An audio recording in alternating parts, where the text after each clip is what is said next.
Kita punya trauma, entah itu fiktif, entah nyata, entah apalah. Kita punya trauma kasus Siti Jenar.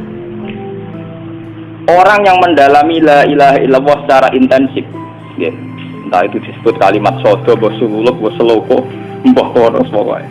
Orang yang memahami la ilaha illallah secara intensif, itu pasti menuju ilmu hakikat. Dan menuju ilmu hakikat pasti ngalami hakikat yang khoyali. Ini rungokno tenan iki. Hakikat yang nopo? Khoyali. Dan hakikat yang khoyali ini mulai menipu. Ya, kalau sudah begitu ruwet. Misalnya ngeten ya. Ketika kula maca nggih diskusi ini udah perdebatan ini kali Jogo mbek Jenar. Saat itu ada Sunan Bonang juga.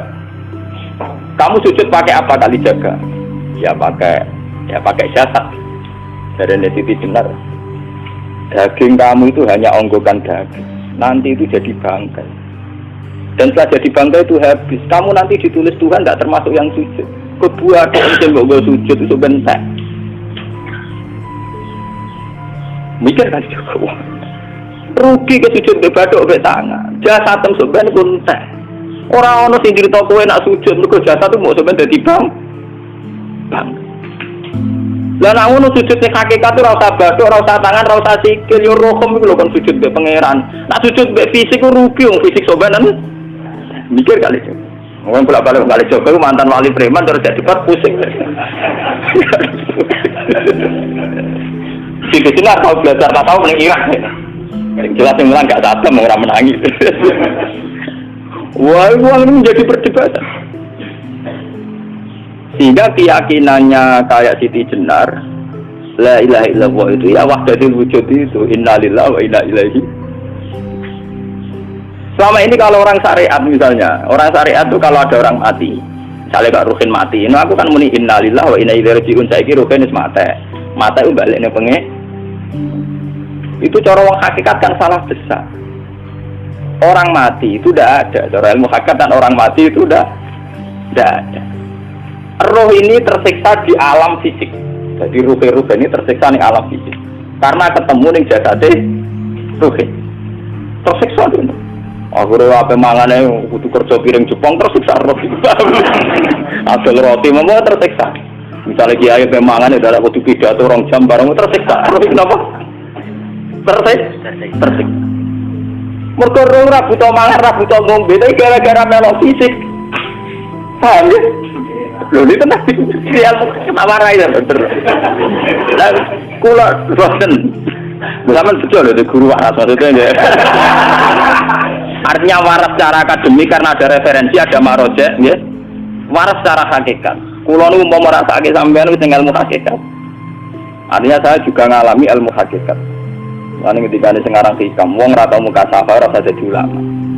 Entah sekian detik ulama itu harus pernah mukasafah. Biar merasakan ilmu nopo ada. Tapi ilmu hakikat itu bisa dilogikakan sebelum sampai secara musyahadah. Paling enggak bisa sampai secara logika. Manusia itu mulai Nabi Adam sampai sekarang itu kan punya roh, dan roh itu tidak makhluk. Dia roh itu tidak makhluk. Ketika roh itu diletakkan di jasad, dia itu tersiksa. Karena ketika dia ke jasad fisik, namanya mengalami keterpisahan dengan yang abadi. Dia ini ning jasad fisik tersiksa. Karena dia harus di alam yang kasat mata, alam mulki. Tersiksa.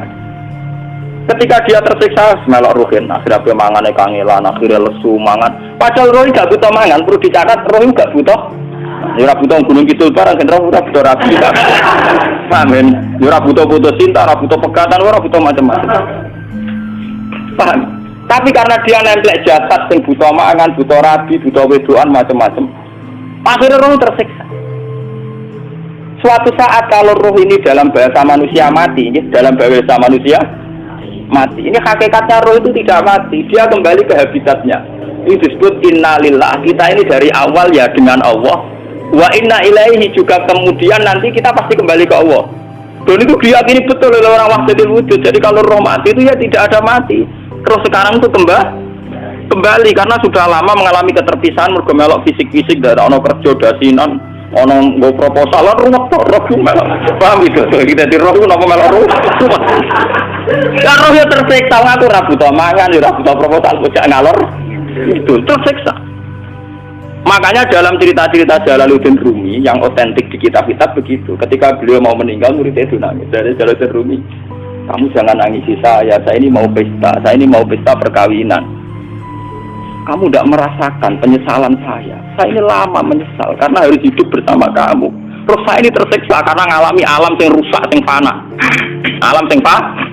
Harusnya roh saya itu di alam abadi, bukan di sini. Maka jangan tangisi kematian saya. Kematian saya adalah kembalinya roh ke habitatnya. Semenjak itu kematian dianggap malam perkawinan karena roh kembali.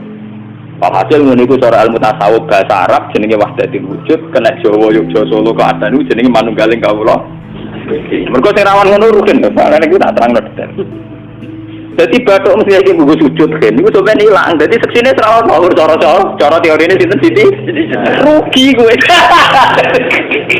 Wis tadi ya kentur.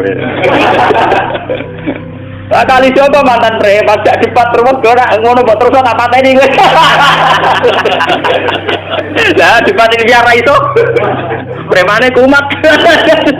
Ya ta preman jak debat ilmi. Ngono ku model.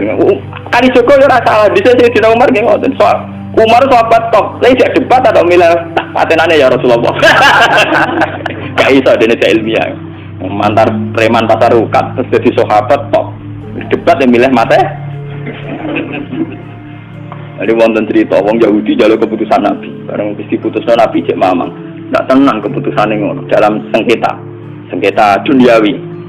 Bariku takok ya Ali aku mau sowan ning Nabi Muhammad dikai keputusan Nabi mamang karo kowe pilih ambek Ali dikai keputusan persis kanjeng Nabi cek mamang meneh takok Umar.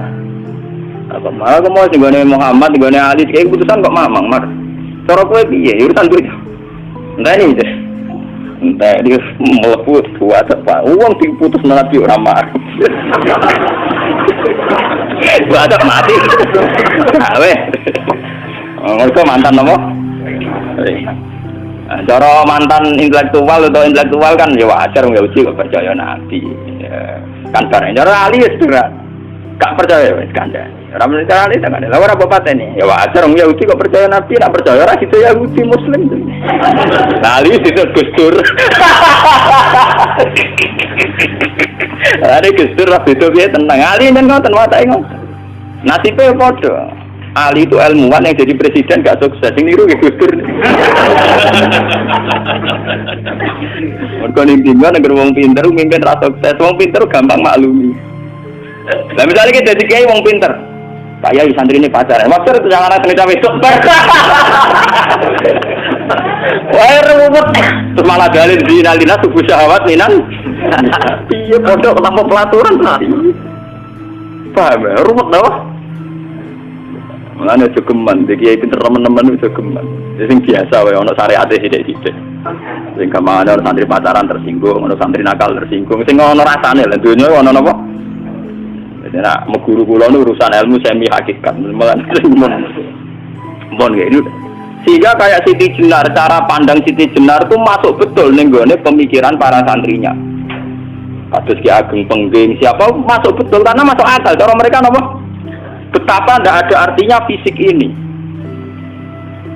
Nah, kalau semua fisik ini tidak ada artinya, kemudian yang ada artinya itu roh, perjalanan apa? Perjalanan roh, sehingga diartikan inna lillah wa inna ilaihi raji'un. Inna sholati wa nusuki wa mahyaya wa mamati lillah. Lah kemudian sekarang sampean tak tanya misalnya ini latihan ilmu hakikat. Wa mahyaya lan penguripan ingsun. Kalau ingsun itu artinya fisik atau jasad, itu keliru besar karena jasad tidak pernah hidup. Yang hidup itu roh. Paham ya? Sekarang artinya wama mati itu apa? Kematian ingsun. Kalau roh itu tidak pernah mati, berarti kematian roh adalah keterpisahan dengan yang agung atau yang abadi. Dan semuanya itu lillahi rabbil alamin. Sehingga mereka mengatakan kematian itu satu pesta. Mulane kados Bilal ditakoki, ya Bilal, ketika murid-muridnya nangis bergabe mati, ya Bilal ge seneng ae. Badan nalqal akhibah Muhammadan wa hisbah. Gak nak mati malah senang loh ketemu kekasihku. Sebab itu kematian tidak pernah jadi problem bagi mereka sing soleh, sing menembus ilmu hakikat. Paham? Tapi ilmu hakikat kayak ini itu yang diyakini Siti Jenar, diyakini Jalaluddin Rumi, diyakini para wali-wali wahdatul wujud. Dulu Syekh Husain Sinten Al-Halal. Itu kemudian melahirkan prahara syariat. Prahara apa? Syariat. Sebab itu Wali Songo, oke Siti Jenar benar dalam filosofinya, tapi harus dibunuh karena menjadi prahara syariat. Sama dengan yang dikatakan Nabi itu benar, tapi menjadi prahara syariat. Akhirnya disomasi oleh Umar radhiyallahu anhu. Jadi sebetulnya sama, pola-pola ceritanya sama. Intinya sebuah ilmu hakikat harus dikawal napa? Syariat. Nggih kula bolak-balik, contoh paling gampang wit pisang. Wong nak mangan gedang kulitnya tetap dibuang. Tapi umpama gedang dari awal ora usah kulit, ras itu jadi gedang. Paham ya? Meskipun kon ape dipangan ya dibuang. Tapi kita tidak bisa membayangkan pisang dari awal tanpa napa? Mbah kekeringan, mbah bosok, mbah ras itu dadi napa? Pisang. Terus pentingnya syariat lagi begini, malah nih penting ngaji wali-wali syariat yang pinter kabeh Sunan Kudus, kabeh Sunan Bonang. Andai kan tidak ada syariat itu dosa pun mesti rusak. Contoh paling gampang masalah pornografi, porno aksi. Jadi jelas aja omongi ngono ibu ngakak-ngakak deh. Dari pangeran wis pirsa, kowe nek klambi pangeran ora tentara ya ora usah klambenan.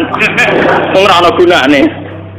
Kalau yang paling penting itu nazarullah, kenapa kowe klambenan barang, wong kowe klambenan ora pangeran tetap pirsa. Nyatane di jenar nak mulang nggih coba ana. Klambenan lah intine napa? Dinya ada nabi Sunan Bonang.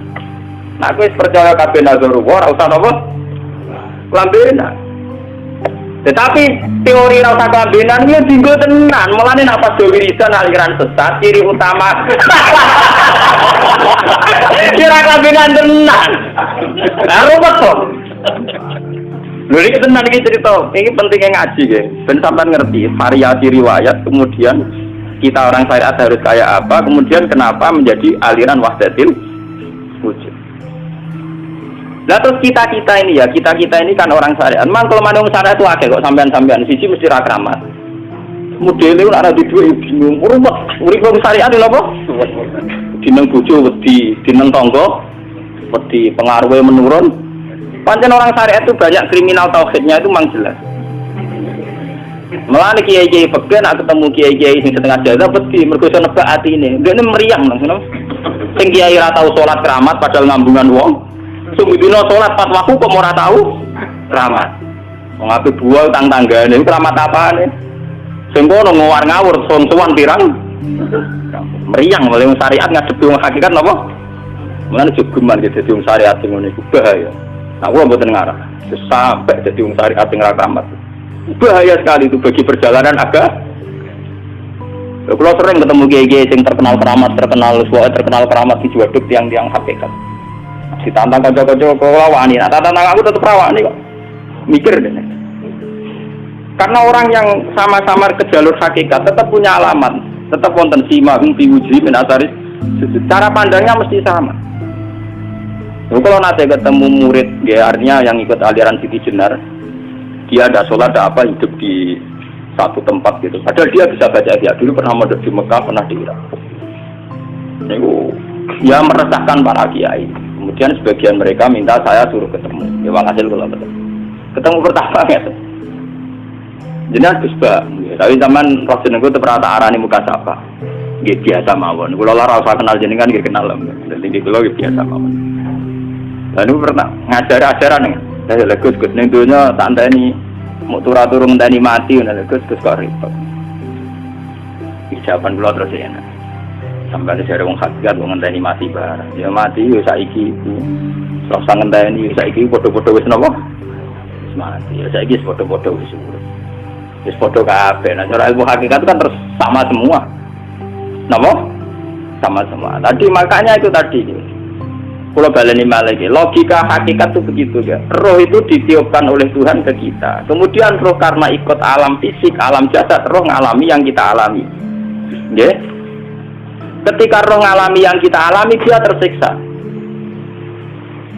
Nah, ketika roh sudah terpisah dari jasad yang mengekang, yang memenjara ini, dia senang terus kembali ke Tuhan. Ini disebut inna lillahi wa inna ilaihi. Nah, jasad ini kemudian menurut ilmu hakikat tidak ada gunanya sama sekali total. Hilang di telan tanah. Lah kalau begitu jasad iki nak mbok agul-agulan. Gusti bathuk kula tak nggo sujud tangan kula ndi buktine tangan wis ora ono. Bathuk wis ora. Mulane dari Siti Jenar, hanya wali bodoh kayak kalian yang punya ajaran bodoh begitu. Malah rasupan terus. Mulane Sunan Kalijaga semangat kon mateni mergo tambah omongane glodro dindi. Tapi yang enggak disadari Siti Jenar yaitu tadi. Inti dari ilmu hakikat itu kan tunduk sama kersane Tuhan. Kalau sudah tunduk pada kersane Tuhan, kalau kersane Tuhan roh kita harus di jasad. Dan wujud jasad kita ini juga karena kehendak Tuhan. Kenapa yang wujudnya jasad yang karena kehendak Tuhan engkau ingkari? Sementara wujudnya roh tidak kamu ingkari. Toh wujudnya jasad ya bi iradatillah wa bi masyiatillah. Wujudnya roh ya bi wujudit bi masyiatillah wa ira. Harusnya fungsi jasad juga harus kamu akui toh Siti Jenar. Wong sekarang kita punya jasad ya bukan karena kita, karena kehendak Allah. Kenapa kamu ingkari? Berarti kamu ingkari kehendak meneng Siti Jenar.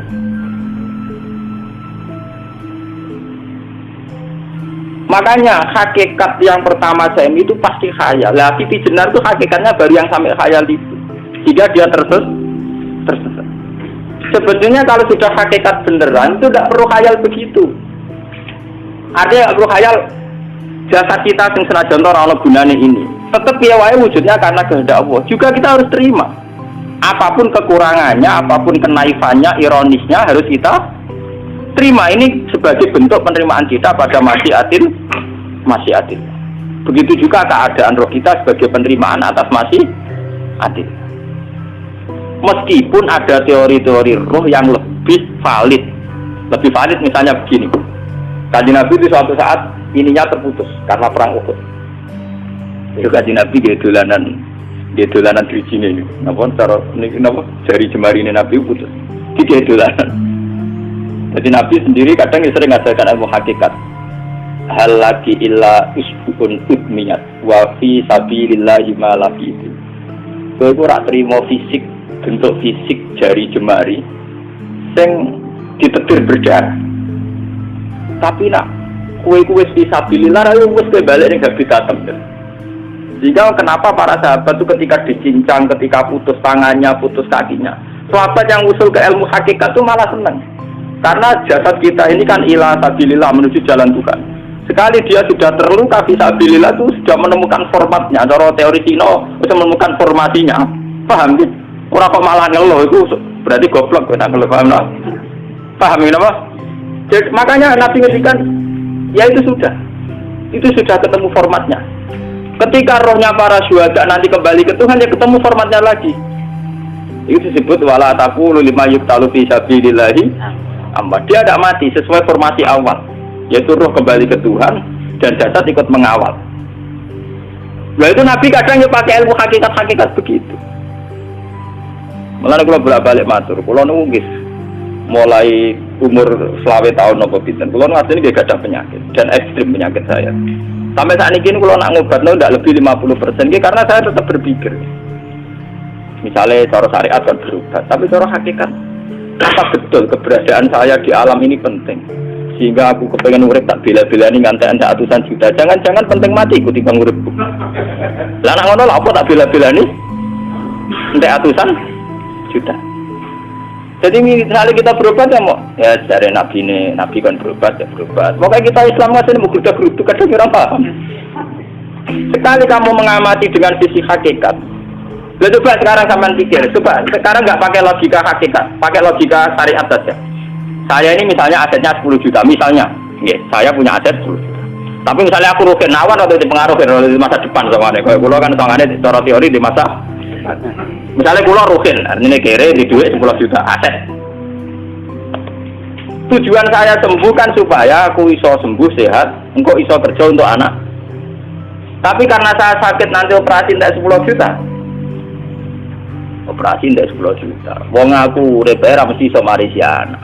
Apa mana nak duit 10 juta tak ada gue berobat malah jelas ra iso marisi. Lah nak ngono penting matiku ya dibagi 10 juta. Karwan iso diwaris langsung. Sementara anak aku mari dibiayai 10 juta, orang mesti mari 10 juta mesti anu. Artinya tidak ada jaminan kalau berobat itu secara visi ke depan lebih baik. Soalnya malah ngentekno donya nggak jelas akibat positifnya. Misalnya tetap lumpuh duit teori loh. Bapak artinya apa? Teori hakikat tetap lebih benar bahwa hidup itu tidak ada artinya. Semua itu tidak ada artinya. Berobat apa nggak berobat semuanya tidak ada artinya. Teori loh gini. Sehingga kalau kita tengah-tengah aja tengah-tengah kasus kula misalnya loro nggih berobat. Gusti separuh kalau ngelakoni syariat, tapi sebagai kalau ulama kekeh, separuh kalau ngelakoni apa? Jadi kalau tetap buat ngarah obat 100%. Tapi orang arah berobat, orang kalau tiang apa? Syariat. Tapi memang faktanya itu begitu. Cara Kanjeng Nabi kadang Kanjeng Nabi berobat. Kadang Kanjeng Nabi wis niki tercincang gede guyon. Wah lagi illa usbu'un udwiyat ora kok driji sing gak melok-melok. Nah, bukti bahwa jasad itu begitu tidak penting. Kayak Sayyid Hamzah. Mula Sayyid Hamzah nganggep wahyu bentone ra karuan. Kalau teori Siti Jenar itu benar, teori Jalaluddin Rumi benar teorinya ya orang kok ra salate lho nggih, maksudnya kena nganut ra salate. Benar dalam analisis roh. Ketika Sayyid Hamzah dinyatakan mati oleh manusia, oleh hukum manusia dinyatakan mati karena dia sudah tidak bergerak. Dalam teori hakikat kan rohnya Sayyid Hamzah sudah fi khawasili tuyurin khudrin. Rohnya sudah diambil Tuhan, tidak mati. Paham ya? Ketika rohnya Sayyid Hamzah sudah diambil, jasad ini sudah tidak punya rasa. Sekarang secara syariat kasat mata kita tahu, wong jasad nak diinfus, di sayat-sayat dioperasi orang kroso. Apa meneh saiki ruhe wis bisa. Lah ya jasad itu cek gampange dioperasi dibius saja terus tidak kerasa. Apalagi rohnya sudah diambil. Nah saiki bayangkan ketika Sayyid Hamzah itu sudah di atas. Niku kira-kira delok wahsi ra wong bento. Lho wong kok baca igabus. Ketika jasad benar-benar tidak penting, kemudian jasadnya Sayyid Hamzah kan dicincang oleh wahsi. Ketika rohnya sudah diambil kan Hamzah tidak merasakan. Berarti Sayyid Hamzah guyu-guyu wahsi. Wahsi cek bento nih gabus itu dicincang. Paham ya? Lho niki tenan. Artinya ketika pandangan manusia iba kepada Sayyid Hamzah karena dicincang, dimutilasi oleh wahsi tidak ngalami Pak Sinten, Sayyid Hamzah tidak ngalami apa-apa karena rohnya sudah bersama Tuhan. Dan iso wae Sayyid Hamzah malah guyu-guyu wahsi cek goblok gabus kok dicincang. Lah nak ngono rak mirip, makanya dalam hal ini itu dalam teori roh itu sebetulnya Siti Jenar tidak sesat dalam teori roh. Tapi jangan katakan itu penemuannya Siti Jenar. Siti Jenar itu terlambat. Sebelum itu ada Husain Al-Khallas, sebelum itu ada Jalaluddin Rumi, sebelum itu juga ada sahabat, ada nabi. Cuma cara aplikasinya Siti Jenar melenceng. Jadi jangan katakan kok tak kampus-kampus. Itu pendapat Siti Jenar itu malah goblok meneng. Siti Jenar itu sanut, paham? Lha apa? Wes sanut. Nah, teori yang sama terjadi pada Yesus Kristus. Ketika Yesus misalnya secara lahir dicincang, dimutilasi, diapakan oleh orang Yahudi, sebetulnya rohnya dia sudah bersama Tuhan, kembali ke Tuhan Bapa. Nah cara Kristen, nah cara Islam ya balik ke pangeran. Andaikan itu iya, itu ya tidak ada masalah karena hakikatnya dia tidak dicincang, tidak dibunuh. Andaikan iya lah, tentu menurut Islam yang dibunuh Yudas atau siapa itu yang masuk bialah. Tapi sama sebetulnya teorinya sama. Kalaupun iya tidak ada masalah. Oke, kalau misalnya Nabi Isa karena ada kontroversi menyangkut dia atau Yudas. Sekarang yang Zakaria dan ya Zakaria itu dicincang betul oleh orang Yahudi, matinya dimutilasi. Tapi dia tidak apa-apa. Karena ketika beliau dicincang, rohnya sudah diambil. Ini rumah tenan kan, bener untuk kendel mati paham kan ya. Jadi maksudnya ini kalau ajari, nah mati itu tidak problem. Ini kalau urip mesti loh. Nah ini bersamaan paham ya. Kaitan la ilaha illallah ini nanti semuanya sama kaitan sama apa? La ilaha illallah. Ini nanti ujungnya sama dengan la ilaha illallah. Begitu juga seterusnya. Misalnya Yahya kalian sinten? Zakaria. Ketika Tuhan ditanya, jadi tenggene alam malakut pengiran ditakok, ya Allah, Yahya dan Zakaria itu kan hamba pilihan engkau. Ketika dicincang kok jenengan biarkan. Endi Yahya Zakaria dicincang? Aku itu ra goblok dari pengiran. Sedurunge dekne dicincang jasate ruhe sak jipuk. Dadi dekne ora krasa blas. Begitu juga yang tafsir-tafsir sampean lihat wa Maryama. Sayyidah Maryam yang istrinya Fir'aun. Itu kan dia iman sama Nabi Musa. Asiyah, ya Asiyah imro'ati apa? Fir'aun. Asiyah imro'ati Fir'aun, ya. Itu kan dihukum oleh Fir'aun. Ketika mau ditumpahi apa? Batu besar. Iku Allah ketika di pangeran, ya malaikat maut, cepat ambil rohnya sebelum dihunjami batu besar. Terus rohnya diambil. Sebab itu dalam hukum Tuhan, Tuhan itu tidak merasa bahwa Tuhan membiarkan Asiyah, membiarkan Hamzah, membiarkan Yahya, membiarkan Zakaria. Dalam hukum Tuhan semua orang ini roh-roh terhormat. Akhirnya nak anggo teori iki sing nyincang malah goblok, wong gabus goblok cincang ngono. Nah anggo teori iki malah berbalik, sing goblok sing nyincang. Tapi yo jeneng koso sebab sampean kiaskan saja. Wong dibius wae disayat-sayat gak kroso. Kaya apa nak ruhe bener-bener tercabut terpisah. Rasane nang ndi? Ini disebut wala taqulu lima yuqtalu fi sabilillah napa? Lah kemudian roh ini kemana? Nah, roh itu sudah menyatu dengan kalimat tauhid. Mesti roh itu bersaksi la ilaha illallah. Itu sing disebut ning alam roh ketika Allah tanya alastu bi rabbikum, mesti qalu bala. Mesti mereka jawabnya apa? Bala. Karena alam roh tentu lebih mudah bersaksi akan keberhadiran dan keeksistensi Tuhan Allah Subhanahu wa taala. Paham ya, ini sama penting. Nah, ketika kalimat tauhid sudah menyatu kayak begini, itu mesti kalimat tauhid sing mesti langsung untuk swarga. Itu dimaksud Nabi mustaiqinan biha qalbu mukhlishon biha qalbu. Hati itu qalbu kan nggak bisa kamu artikan jantung atau liver kayak teori modern sekarang. Misalnya qalbu itu apa? Jadi kiai qalbu itu jantung. Nah, ngono beda ke liver. Lah liver apa kabidun? Itu akal-akalan aja padha ora paham. Bahasa kolbun, fikrun, aklun itu sesuatu yang misteri. Roh ini kemudian dengan kalimat tauhid sudah menyatu, disebut mukhlishon biha qalbu. Ada tingkat kemurnian hubungan roh dengan kalimat tauhid. Lah kalau begitu pasti dakhalal jannah. Karena tidak mungkin kalimat tauhid kok dinera. Lah ini ngomong masalah hakikat. Wong sing gak tahu petualangan hakikat, momennya sing sering bingung bakas duit, bayar kredit, utang jatuh tempo. Ora usah melok mikir, utek temen entek go mikir duit.